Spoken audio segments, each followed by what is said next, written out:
Welcome to Wednesday Night Live. This is our midweek Bible study for the North Brevard Church of Christ.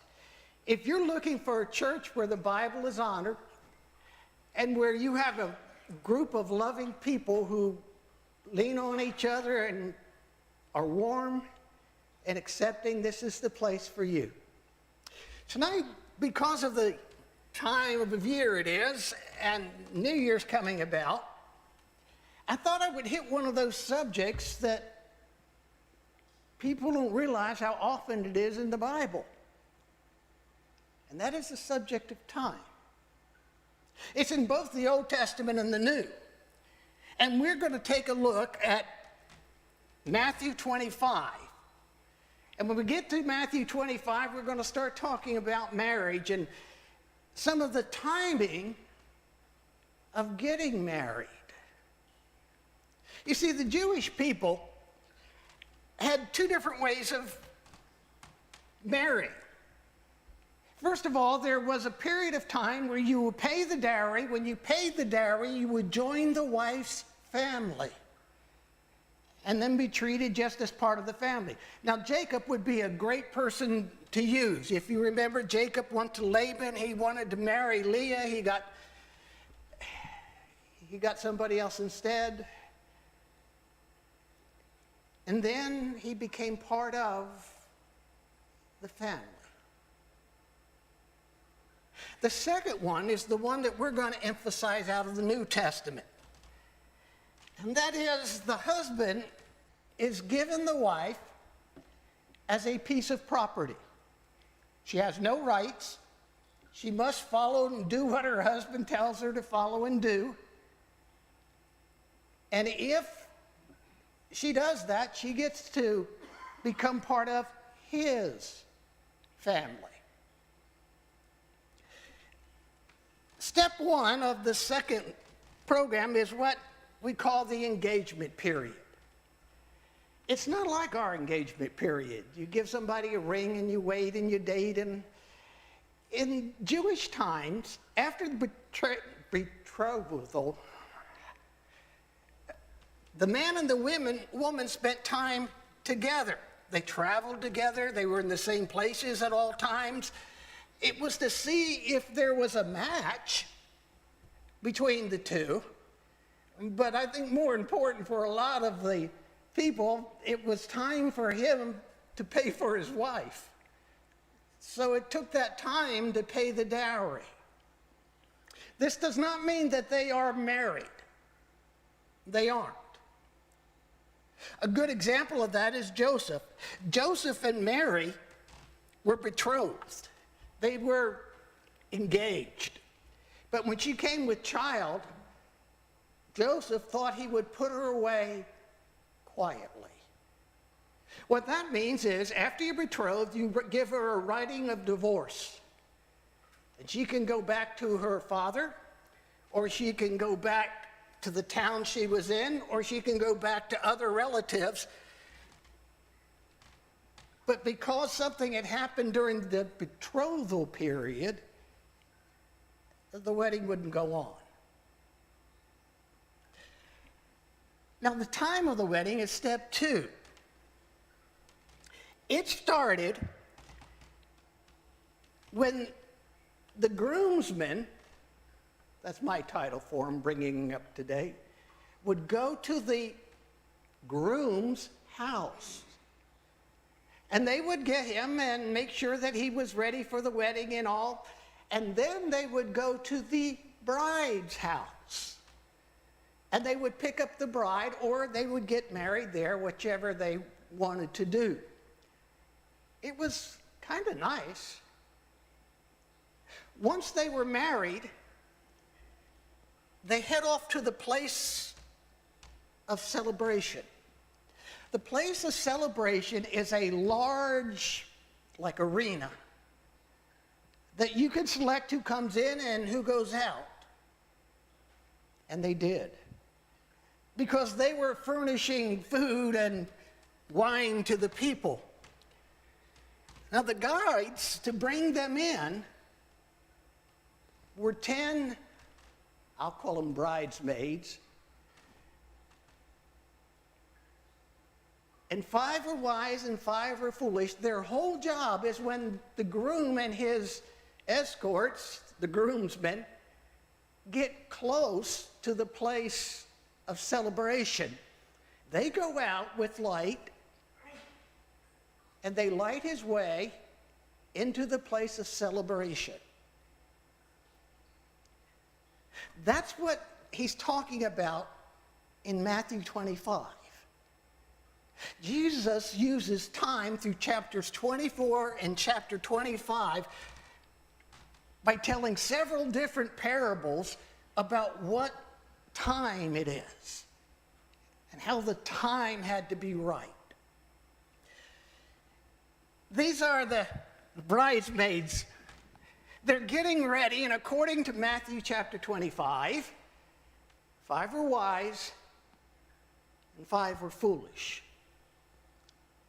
The difference between wise and unwise or foolish is not an IQ.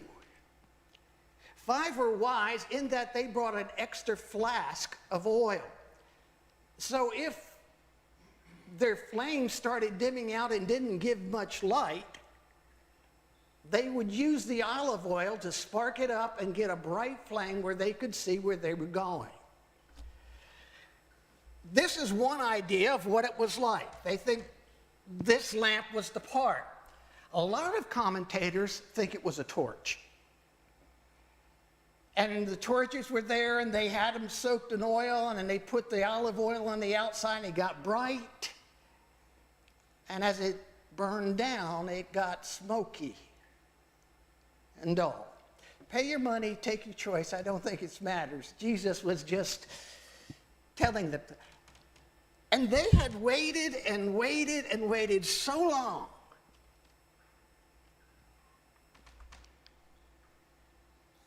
that they all fell asleep. The 10 girls fell asleep knowing that somebody would come and they would announce when the bridegroom was close. And it happened. The announcement that the bridegroom was close and it was time for the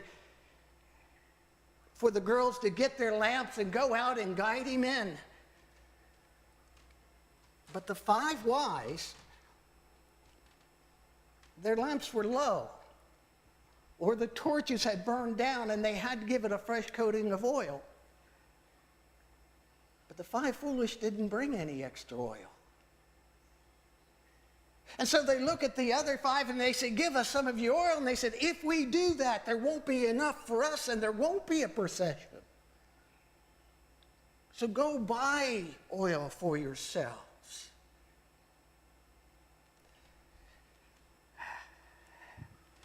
Why they go,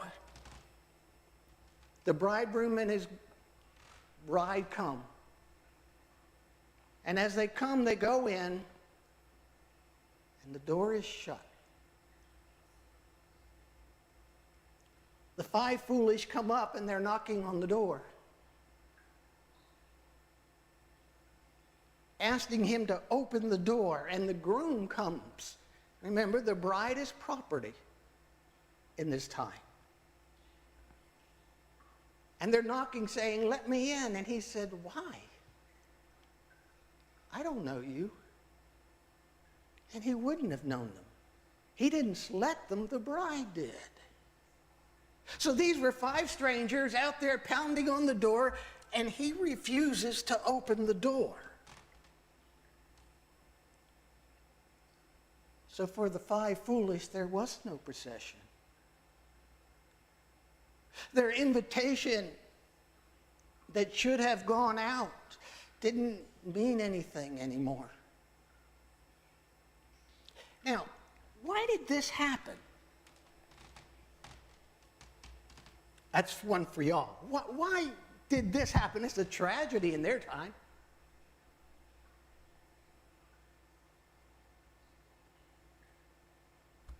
Chuck! They weren't prepared. How did 5 get prepared and 5 unprepared?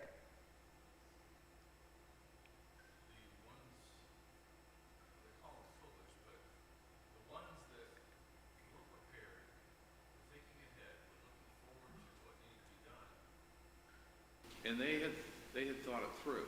Uh-huh. The other ones didn't think it through.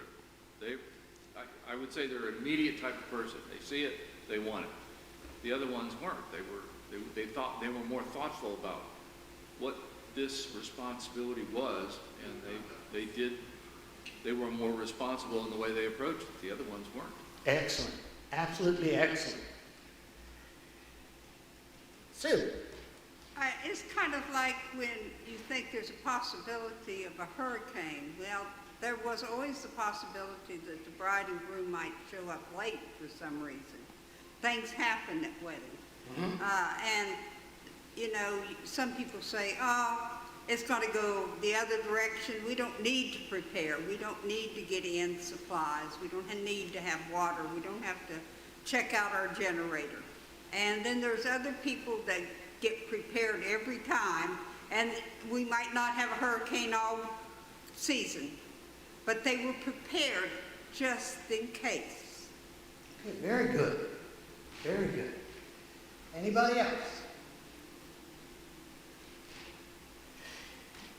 There was a chance that they would get there early. There was a chance they would get there late. But the foolish only considered one choice. They would get there when they thought they would get there.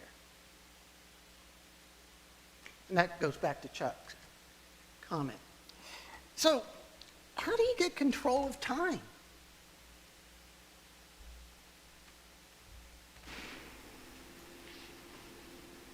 Have you ever had, I just need more hours in my day? What if you had 30 hours?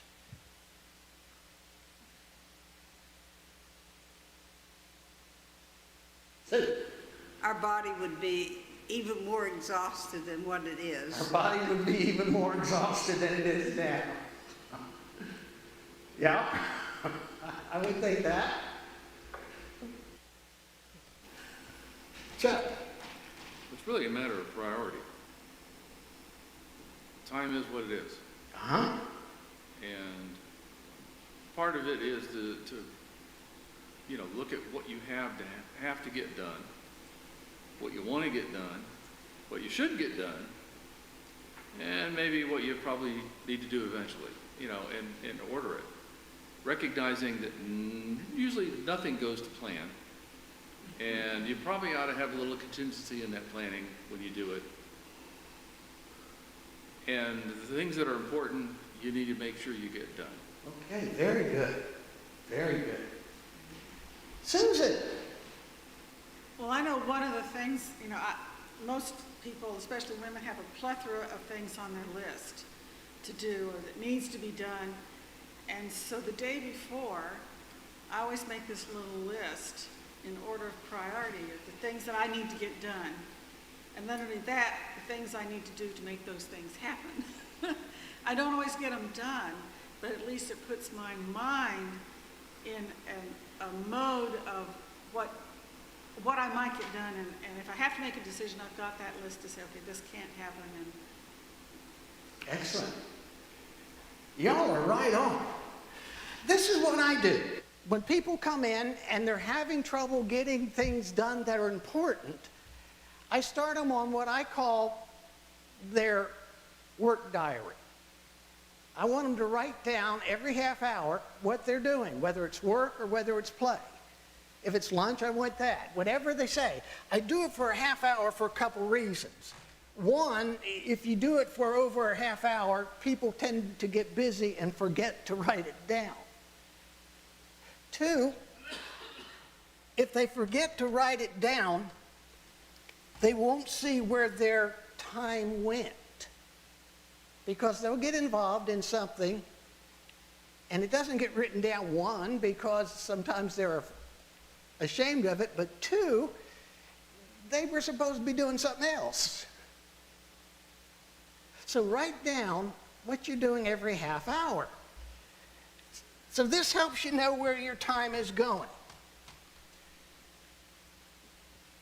I got some examples later on that we're going to talk about how people did this and they realized where their time was going, and it really made a difference. Okay. Those of you who know me know that my daughter is a professor at a prestigious college. Last time we were in, she had a young man who was doing his thesis for his PhD. That's a long road. A PhD's turned a terminal degree, which means you can't go any further. You're done in that field. She would call him and say, I didn't get any papers today. You're not writing on your thesis. I expect some by tomorrow. She'd call him the next day, and the next day. And finally, after 7 days, she called him and said, if I don't get papers this week, you're going to have to find another sponsor, which means the PhD's done there. Did he know he was supposed to? Oh, yeah. Yeah, you don't go that far in college without knowing that you're supposed to. The problem is you never want to have to do that much research and then write it down. It's not easy. So now we come to priorities, which was Susan's point. You set your priorities because even Jesus had to do that. In Mark chapter 1, Jesus goes to Peter's house because his mother-in-law is sick. And Jesus heals his mother-in-law. Now, I don't know how Peter felt about that, but he heals his mother-in-law. And people hear there's a healer in town. So all day long, Jesus is teaching, Jesus is preaching, Jesus is healing. All day long, he's there. Then early in the morning, he gets up and he goes off into the mountains to pray. And when Peter wakes up, the whole village is back. They're ready for Jesus to do his thing again and do the healing and the teaching but he's not there. So they go and they look for him, and Peter, when he finds him up in the hills praying, he says, man, am I glad to see you. You ought to see the people back at my mother-in-law's house. And Jesus says, we're not going back there. Let us go somewhere else, to the nearby villages, so I can preach there also. For that is why I have come. It's a priority. You can do that, what you have been doing, or you can do what is more important. In the book of Colossians, he talks about Christians and people who are outsiders. And he tells Christians, be careful in the way that you treat people who don't know Jesus. Make the most of every opportunity.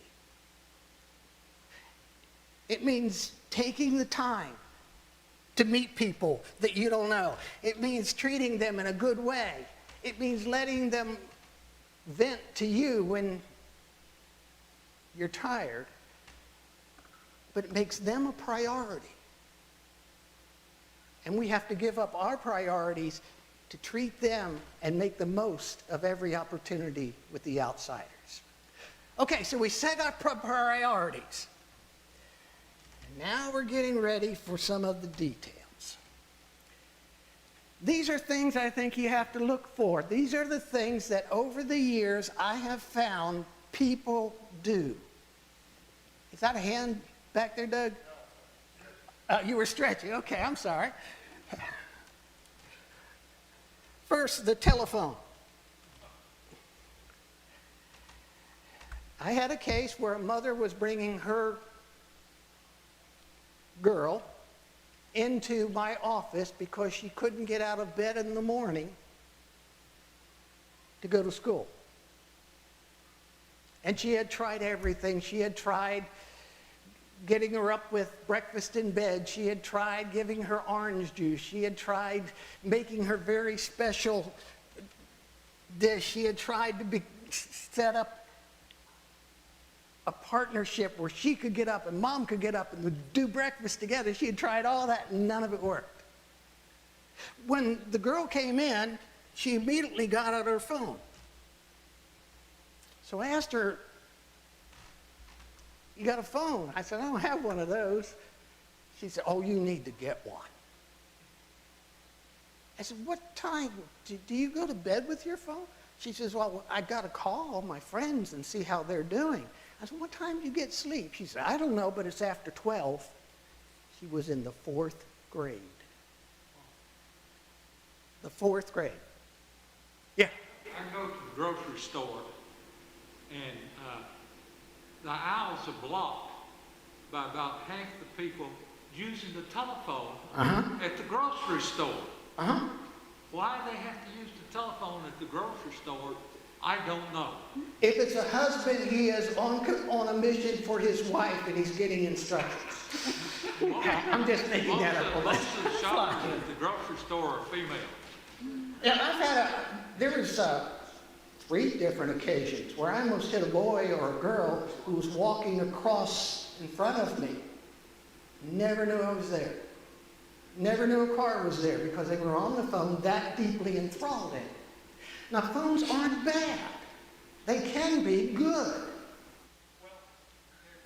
They got a law they're trying to pass at the state now where you cannot use your phone at all in the automobile. Yes, we're not good at multitasking. In fact, right now the tests are showing we can't do it. We can switch topics in our brain, but we can't keep them both flowing at the same time. Well, there's a law now that you can't text, but they're going to pass the law where you can't talk, or trying to. Yeah, but on telephones, if you have an important thing to be at, you can set it on your telephone and it'll ring at you. And you just open up to the calendar and there it is. If you have an appointment with a doctor or a dentist or somebody like that, the telephones that we are getting today, they can tell you you have an appointment doing this or that. Or you have to meet this person here or there. You could put alerts on your phone. So it could be a help to get where you're supposed to go. Susan. So I've done a personal experience with that. About 2 months ago, I let all of my, quote, Facebook friends know that I was no longer on Facebook. I closed my account because I found myself first thing in the morning, I get up and I was really wanting to check on my friends, but then you were getting all the political and all the mad stuff about going on, and it was stressful. So I said, you know what? I think that if my friends want to contact me, I'm still on Messenger. They can text me, they can call me, but I haven't done Facebook. And you know what? I just feel like a load's been lifted off of my. The first 3 or 4 days was tough, but I'm so glad I did that, and I don't plan on going back to it. That's a great thing to do. That really is a great thing to do. So telephones have really become a problem. The average time of a teenager on their phone, anybody want to guess? 5 or 6 hours. 5 or 6? 75% of their time. It's 8 hours a day. 8 hours. They're on their phones. That's this one is a biggie. I don't know if you have the Xbox or the PS. I think there's a PS5 now. 4, 5? 5. Okay. Got it from a reliable source. There's a PS5. I had a young man who, when he did his little writing out the chart, he was spending between 9 and 11 hours a day. He was 24 years old. And when you spend that much time on video games, you end up not going into work. So he kept getting fired, and he kept coming back to me to see why he was getting fired. And he actually had his wife bring his video game because I said he had to go through withdrawal because he was addicted to it. So I had his video game for a while. And no, I didn't play it when I had it. It was his. Okay, third, movies. There are movie services. They're streaming movies. They're even grand openings.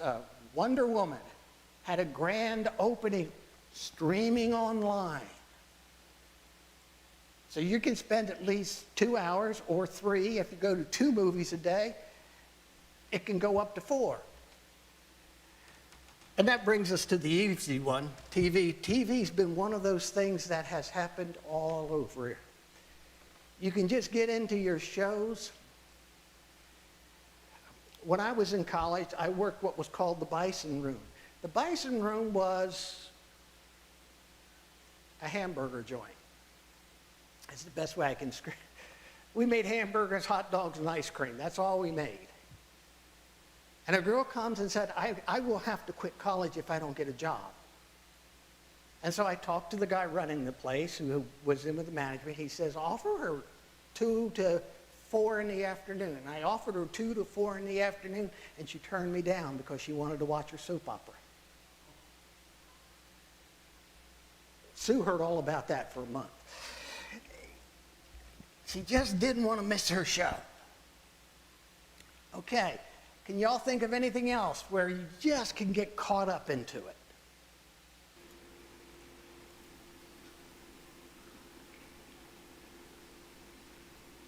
Susan?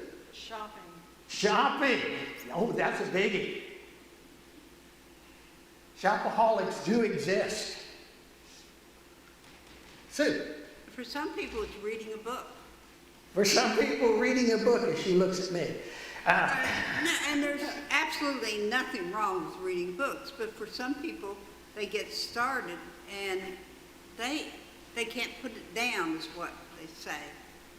They will read for hours and hours because they get so involved with it. You know, it's like anything else. There's nothing wrong with it. It's just how much time do you have to devote to it that day?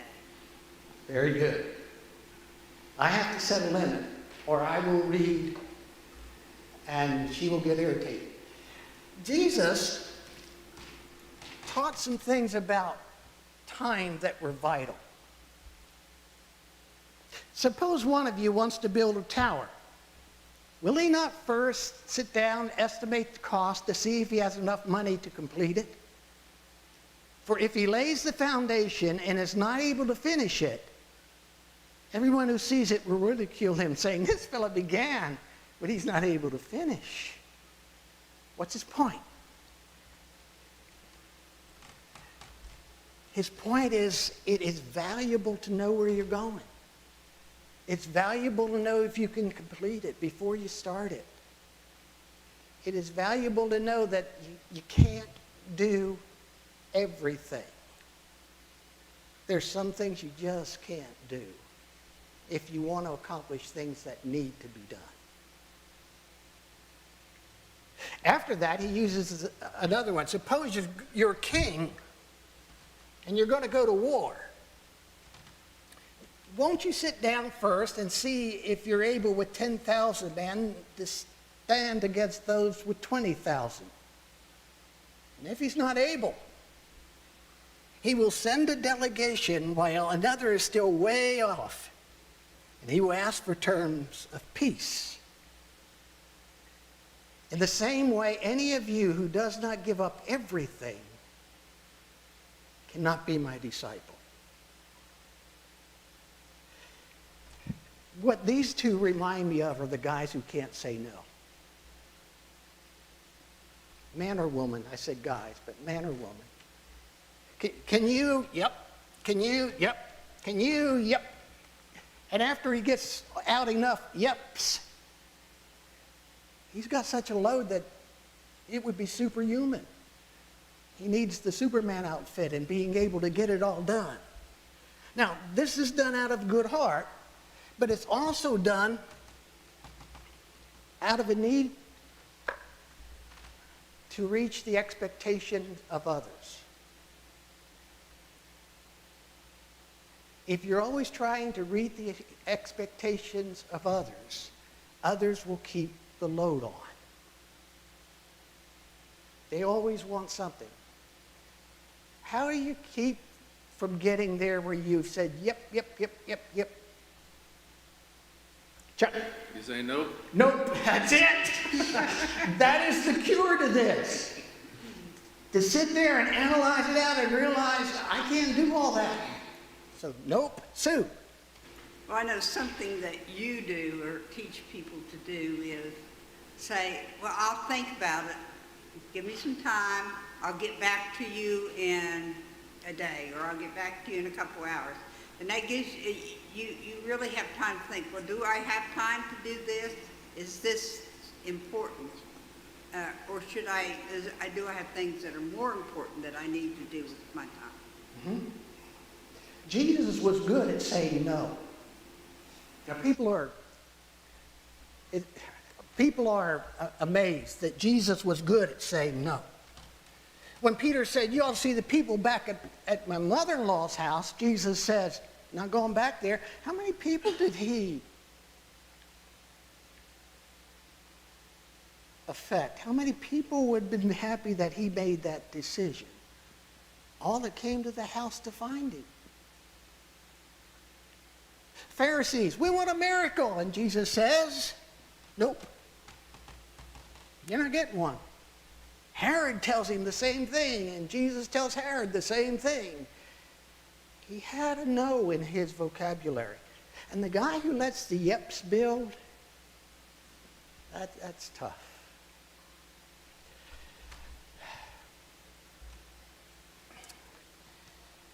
Moses' father-in-law replied, what you're doing is not good. This is the guy who lets it build up. You and these people who come to you will only wear yourselves out, for the work is too heavy. You can't handle it alone. Listen now to me, and I will give you some advice. And may God be with you. You must be the people's representative before God and bring their disputes to him. Teach them the degrees and laws and show them the way to live and the duties they are able to perform, but select capable men from all the people, men who fear God, trustworthy men, who hate dishonest gain, and appoint them as officials over thousands, hundreds, fifties, and 10. Moses was putting it all on his shoulders, and his father-in-law says, not a good thing to do. Not a good thing to do. You're just going to wear yourself out.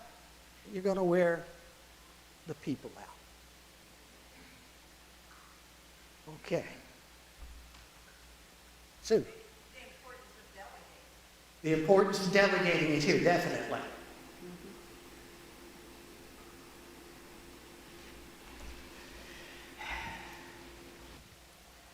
So then,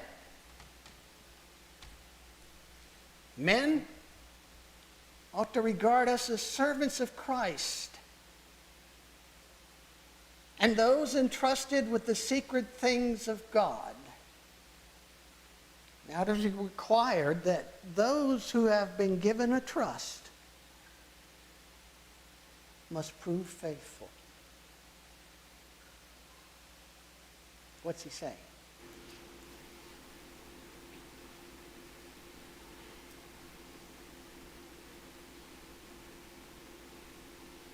Sue? Part of it is being, our priority is being a servant of Christ. If we're a servant of Christ, then he has entrusted with us a mission. And that mission is sharing the good news of Jesus Christ with others. And for us to be faithful to that mission is what we should be about every day. Yeah, very good. Very good. Chuck? Is Paul just talking about himself at this point? Is Paul just the us? Is Paul and who? He's got some false teachers who are judging him. He's going to say later in this passage, I don't care if you judge me, because my judge is God. And when he comes and the light's there, then you'll know. What I'm asking is, Okay. so then these men ought to regard us as servants of Christ. Uh-huh. It wasn't generally everybody who was a Christian. Yeah. It was a group Uh-huh. that were entrusted with the secret things of God, and it was a priority. Like when the apostles first started, we shouldn't be waiting tables. We need somebody to go handle that because we've been giving a very important job, and we need to focus on that job. So the reason I'm asking is, who's the us that he's focused on here? Paul had a group of followers with him that were very loyal to him because he was the first to come and establish things at Corinth. And then some people came in who had been taught by various other people. But this group was Paul's original group. At least that's what the commentators say. Okay, I told you I'd have you out of here 5 minutes early so you'd get to kick off. There are two ways people use time. And boy, this is so important. If you read the rest of chapter 25, if you start at chapter 24, you're going to be reading about how when the disciples come up, they look out and they look at all the buildings around in Jerusalem and say, boy, isn't this something? And Jesus says, no, there's not going to be one stone left on another. And there wasn't in 69 AD. In chapter 25, you'll see the same type over and over again. He's going to do the parable of the talents next. Then he's going to use the idea of separating sheep and goats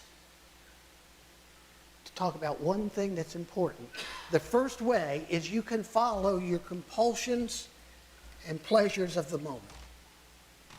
That means, I know what I would like to do, and you go ahead and do what you would like to. But that's going to lead you down the wrong road. The second is you set priorities and you make decisions in advance.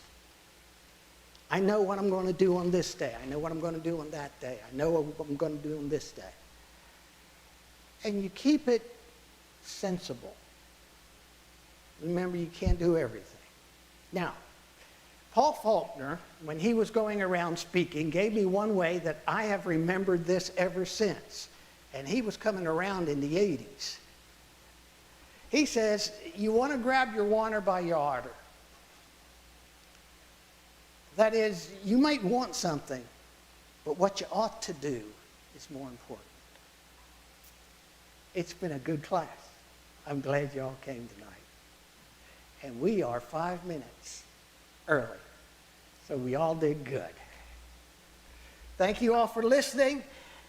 Matt Robinson will be here Sunday up here. If you haven't heard Matt, come and hear him.